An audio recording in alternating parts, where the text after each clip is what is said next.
You ever have one of those mornings where your HOA president calls the cops to demolish your entire life's work, and you've got half an hour to stop them, while she live streams the whole thing for the world to watch? Yeah, that was my Thursday. I built this cabin myself, every damn nail and board, 6 months of blood and busted knuckles, and now Vanessa Thornton, president of Fairhaven. This wasn't just any house. It was the home I promised my mom I'd build, something nobody could ever take away from us. We'd bounced from crummy apartments to moldy motels, always a rent check from the street, and when she got sick, she still helped me lay the cornerstone with trembling hands, told me, build something they can't take. I swore I would. Then she was gone.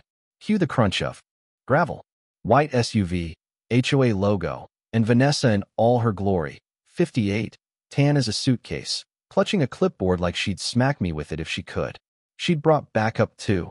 Gary, the city worker in a costume from Party City, and her husband Harold, sulking in the passenger seat, looking like he'd rather be anywhere else. Vanessa read out my name with that syrupy tone that says you're about to badge, waving a stack of regulations with yesterday's timestamp. Fire hazard, she sneered. I actually laughed. Vanessa, this cabin's inspected. It's on my private land. Your little rules don't even reach this far. I pulled out my property deed, slid a finger down the boundary. My land starts 50 feet before you even get to the porch, I told her. So technically, you're trespassing. Behind Vanessa, I caught Harold's reflection in the car window, shoulders hunched, eyes darting. The whole time, Vanessa's face turned an impressive shade of red, and she whipped out her phone to go live. Good morning, Fairhaven. I'm here at the illegal shack that's been plaguing our community. Watch as I restore order. Within seconds, Eleanor Hayes was in the comments cheering her on. Tommy Larson next door just laughed so hard he spit coffee through his nose. But Vanessa was determined. She called Sheriff Dan Whitaker, live on speaker, demanding an emergency demolition under city ordinance. Dan's voice was flat as an Iowa cornfield. I'll be there in 15 minutes, Mrs. Thornton, but you better have your paperwork in order. Vanessa checked her watch, 29 minutes left. My phone buzzed with neighbor texts. Just give up, Vanessa always wins. But something inside me said, not this time. That's when I remembered the old folder the seller gave me. Just some surveys. Might come in handy someday, he'd winked. I spread that yellowed map across my tailgate and found something that almost knocked me over. My property didn't just cover the cabin. According to a 40-year-old county survey, my land ran right through half of Fairhaven, including Vanessa's own precious backyard. No way she saw that coming. People started to gather, coffee mugs in hand. Phones aimed at me like I was a circus act. Tommy was taking bets on whether I'd cry or fight back. Vanessa strutted, barking about non-standard windows and roof angle violations. This is what happens when you challenge the HOA, she bragged for the camera. But in my hand, that old survey felt like 4 aces. The crowd got thicker. Eleanor Hayes was typing up a storm. I just gripped that survey tighter. That night, Sophie Reynolds, single mom, ex-county clerk, texted me. Over coffee in her kitchen, with her daughter coloring at the table, she whispered, after questioning boundaries. Anyone who digs too deep disappears, Sophie said, eyes darting. Vanessa, meanwhile, held a community barbecue, bouncy castles, free burgers, crocodile tears. I overheard Harold mutter to Gary. She froze my account again. Supposed to be for legal fees, but she spent it at the spa. Suddenly, Vanessa called me out, demanding I explain why I was putting children at risk. Instead of backing down, I stepped into the spotlight. The only danger here is believing someone who cries on cue and freezes her own husband's bank account, I said. Clients bailed, my loan was threatened. I sat on the porch, taking the cabin apart plank by plank, feeling defeat crawl in. My mom's voice echoed, hold on to what's yours. Sophie kept digging. Frenzy. But the sheriff was skeptical. Her evidence was flimsy, documents stamped by a dead notary. Gary's shaky testimony didn't help. Dan pulled me aside. Get a lawyer. She's escalating. The HOA's social media army branded me a criminal, even photoshopped my face onto wanted posters. That night, I almost gave up.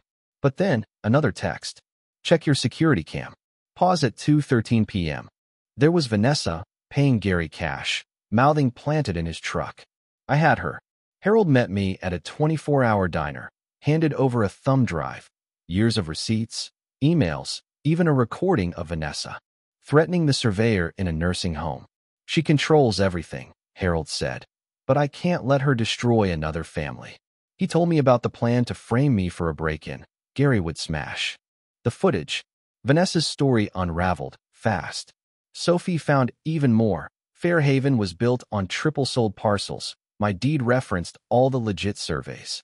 Turns out, not only did I own my cabin, I held claim to the community center, parks, even Vanessa's backyard. She'd built her kingdom on my land. Vanessa doubled down, filing a false police report, but the evidence was overwhelming.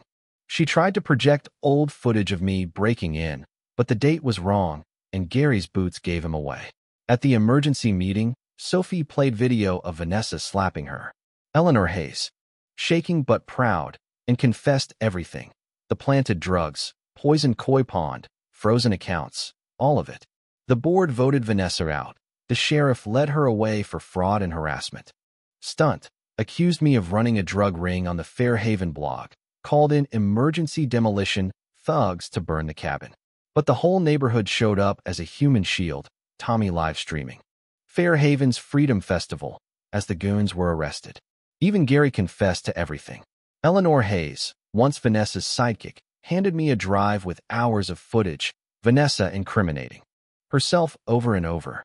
With Vanessa gone, I discovered in the land documents that I owned not just the cabin, but the land under the HOA office, community center, and a third of all common areas. Marcus explained I could force the HOA to pay me rent or dissolve it.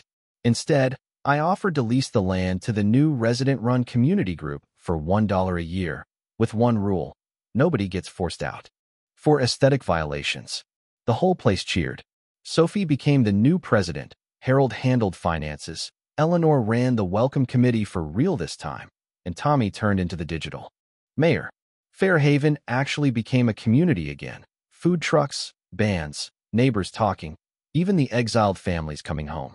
The sheriff dropped by to say Vanessa had confessed to everything, now. Facing years in prison, assets frozen, fame gone. She ended up mowing lawns and painting fences for her old victims as part of community service. I finally finished the cabin's interior with reclaimed wood from the old HOA office. Business boomed. Everyone wanted to hire the guy who took down an HOA. But most nights, I just sat on my porch, remembering my mom, watching the sun set on mountains that belonged to me now. One man with nothing left to lose, standing up to a bully, ended up inheriting her whole fake kingdom. The new sign outside says, "Property of Nathan Caldwell." And if any other HOA wants to come for me, well, I've got a blueprint, a battalion of neighbors, and a cabin built on dreams and fire. You ever face off with a bully and win the whole game? Tell me your wildest HOA nightmare below, because sometimes standing up is all it takes to set everyone free.